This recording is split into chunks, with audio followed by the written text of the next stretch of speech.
असुर होते हैं जो हमेशा परेशान करते हैं। तो श्रीमद् भागवत जी की कथा में पहले आपको बतलाए कि कैसे पढ़ना चाहिए, कथा का इंतजाम कैसे होता है। जब हमारे मन में संकल्प आए कि हमें श्रीमद् भागवत कथा करना है तो अपने घर परिवार के लोगों को बैठ के, गांव के सब लोग मिल के बैठ के एक सलाह करें कि बहुत अच्छा विचार है, इसे करना चाहिए। शुभस्य शीघ्रम। देखो, शुभ काम के लिए लोग कितने परेशान होते हैं। शुभ काम के लिए मुहूर्त निकलवाते हैं। कभी मर्डर करने वाले को, चोरी करने वाले को, डाका डालने वाले को, रेप करने वाले, कभी सुना मुहूर्त निकलवा दो? लेकिन अच्छे काम के लिए मुहूर्त निकलवाना पड़ता, कितना विडंबना है ये। तो शास्त्र कहता है कि जब भी आपके अंदर में कुछ अच्छा करने का संकल्प आ जाए तो शुभस्य शीघ्रम, तुरंत बिना किसी के कह सुनने लगे और आप उसे शीघ्र कर डालें तो उसमें कोई दोष नहीं लगता है।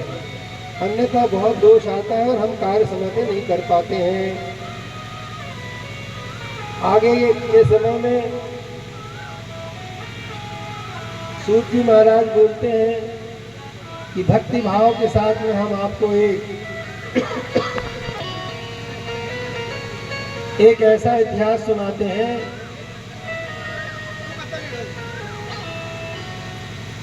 कि आपको भी पता लगेगा कि क्या इसका प्रभाव होता है। एक समय की बात है, सूत जी महाराज ने कहा कि हे शौनक जी सुनिए, कहा कि सनक आदि ऋषि, सनक सनंदन सनत कुमार ऋषि जो हैं, एक दिन सत्संग के लिए बद्री का आश्रम गए और जब वहाँ पे गए तो नारद जी को बड़े व्यग्र चित्त होकर देखा उन्होंने। विचलित अवस्था में उनको देखा और देखने के बाद में कहा कि आप इस प्रकार चिंतित क्यों हैं महाराज? तो उन्होंने बताया कि बड़ी शीघ्रता से जा रहे हैं और चिंता क्यों कर रहे हैं, इसका कारण बताइए। तो नारद जी ने कहा कि हे मुनीश्वर, सनक सनंदन आदि ऋषियों से कहा कि अरे कर्म स्थली होने के नाते मैं भूमि पे गया, पृथ्वी पे गया और वहाँ पर सर्वोत्तम समझकर मैं जब गया कि काशी गया, गया जी गया और भी तीर्थ स्थानों को गया, लेकिन वहाँ पे मैंने क्या देखा कि लोग बहुत दुखी हैं और वहाँ पर काशी, प्रयाग, पुष्कर, गोदावरी आदि तीर्थों में घूमते हुए जब गया तो वहाँ मेरे मन को कहीं भी शांति नहीं मिली। सब जगह अशांत अशांत अशांत। आजकल हम लोग भी मन को शांत करने के लिए बोलते, शांत तो रहो, शांत तो रहो, जरा शांति से तो बोलो, जरा धीरज से तो बोलो, जरा शांत तो रहो। जिसको वो देखो वही शांति की बात कर रहे हैं, लेकिन फिर भी शांति नहीं होती। समझदार लोग समझ जाएंगे। आप लोग से अनुरोध, ध्यान से सुनना। ये कथा में हम आपको राजा रानी कथा बहुत कम सुनाएंगे, लेकिन इस कथा के प्रसंग में जीवन के लिए जो शिक्षा जुड़ी हुई है उन बातों को हम आपके सामने प्रस्तुत करेंगे ताकि आपका जीवन सज सके, संवर सके और आप आनंद प्राप्त कर सके। सज्जनों, ऐसे पवित्र भाव के साथ में हम लोग इस सत्संग का आनंद ले रहे हैं, आप लोग सब। तो मैं आपको याद दिलाता हूँ कि काशी गए, प्रयाग गए, गोदावरी गए, सब जगह गए भ्रमण करते हुए, लेकिन नारद जी को कहीं शांति नहीं मिली, बड़ा अशांत लगा। तो उन्होंने देखा कि सर्वत्र ही काल का आक्रमण हो चुका है लोगों में। कोई किसी के दुख सुख से मतलब नहीं रख रहा है और सब उल्टा पुल्टा सोच रहे हैं, कर रहे हैं सर्वत्र ही। और लोगों ने, मनुष्यों ने तप करना, जप करना, भजन करना, ध्यान करना, ये सब छोड़ दिया। जब व्यक्ति तपस्या नहीं करता है तो उसे उसके जीवन में दुखों का सामना करना पड़ता है। फिर आपके मन से कुछ नहीं होता है। इसलिए परमात्मा के सानिध्य में आ जाओ, प्रभु के शरण में आओ और भजन कीर्तन जप तप के लिए प्रेरित करो अपने आप को। मन लगे चाहे ना लगे तो भी भजन करो। एक समय ऐसा आएगा कि आपका मन उस तरफ लगना प्रारंभ हो जाता है। मन एव मनुष्याणाम कारणम बंधनम मोक्ष एव च। मन ही मनुष्य के बंधन का और मोक्ष का कारण होता है। इसलिए आप लोग अपने मन के अंदर में राम का आश्रय दीजिए। मन के अंदर में यदि आप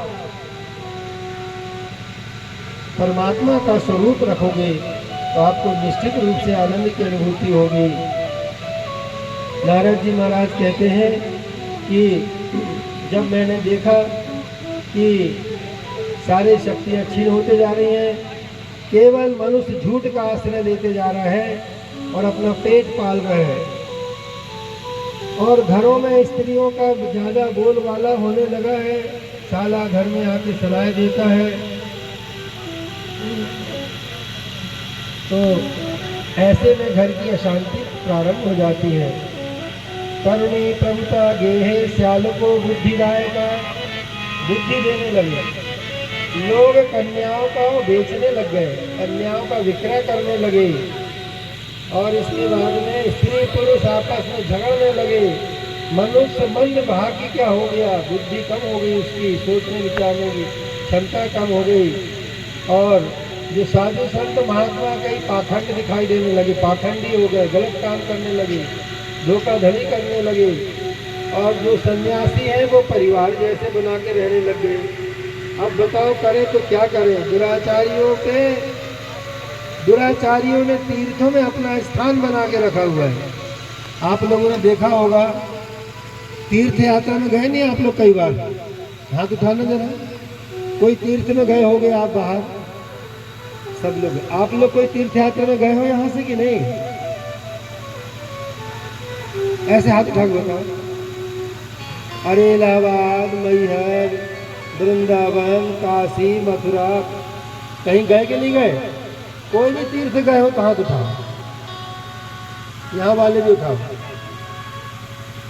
अब मैं आपको ये बताना चाह रहा हूँ कि श्रीमद् भागवत जी में लिखा है कि नारद जी जब सब जगह गए, तीर्थों में गए, तो वहाँ उन्होंने देखा कि बड़े बड़े गुंडे जैसे पंडों का राज्य हो गया है। हम लोग यहाँ से भक्ति भाव से जाओ तो उनकी चिक के कारण सब लोगों को बड़ी तकलीफ होती है, बड़ा दुख लगता है। तो नारद जी कहते हैं कि ऐसी स्थिति बन गई है तीर्थों की, जब तक करने जाए आदमी तो कहाँ जाए, उसके लिए कोई उपाय बताओ, क्या करे, कुछ समझ नहीं आ रहा है।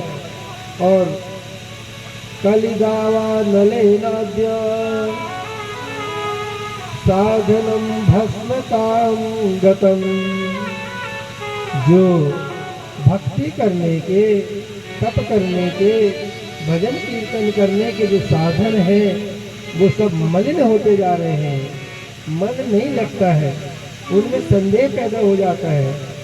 और जो श्रेष्ठ हैं, संत महात्मा, गुरु आचार्य, माता पिता, उनके ऊपर संदेह करके हम अपने अंदर में मलिनता को पैदा कर लेते हैं, जिससे हमारे अंदर के जो श्रेष्ठ गोधर्म है उनका प्राकट्य नहीं होता और हम लोग बाद में दुखी होते हैं। और कहा इसी प्रकार से एक जगह मैंने देखा, हे मुनिवर, एक दृश्य मैंने ऐसा देखा कि बहुत सी स्त्रियां एक स्त्री को धीरज दिला रही हैं और बड़ी विकलता से बोल रहे हैं। जैसे हमारे मन में भी लगता है, बहुत दिन में इस गांव में आए हैं तो गांव के एक एक घर के हर आदमी से मिलना करें।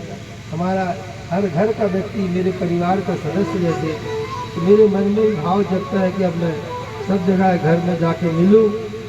सब ने बतलाए, किसी ने तो मेरे बारे में ये भी बोला कि अरे अरे अरे वो शास्त्री जी जो पहले कई मीटर लंबा कपड़ा खा लेते थे, वही कपड़े खाने वाले आए क्या? अरे हम लोगों ने बहुत पहले बचपन देखे, तो कथा करने लगे क्या? अच्छा वही कथा कर रहा है कि वो कपड़े खाने वाले, ऐसा बोलते हैं। अब तुम और उन्हें कैसे डरा दो तो कोई आए ना। अब कोई गले में गमछा डाल के आए तो पकड़ के बैठे, कपड़ा खा के गमछा न खा जाए। हैं? सब कपड़ा खा के चले गए बोले। अब उगल के फिर घर में धो के रख रहे हैं। तो खाओ, बुराई को खा जाओ, चल जाओ, हजम कर जाओ, और मन के भीतर में अपनी श्रेष्ठता को वर्ण करके रखो। भक्ति का स्वरूप हृदय में जागृत होना चाहिए। भक्ति के बिना ज्ञान का भी कोई मतलब नहीं है। भक्ति यदि आपके अंदर में नहीं आई है तो आपको समर्पण नहीं आएगा। समर्पण, भक्ति इत्यादि होने से अंदर भाव की जागृति होती है, और उसके जागृत होने पर आपके अंदर परमात्मा का स्वरूप प्रकट होता है, जो हमारे जीवन का मुख्य है। हम लोग अभी दूसरों के लिए जीवन जी रहे हैं, लेकिन अब अपनी उम्र इतनी हो गई है, इस अवस्था में पहुंच गए हैं कि सारा समय अधिक से अधिक परमात्मा के भक्ति भाव में हमें बिताना चाहिए।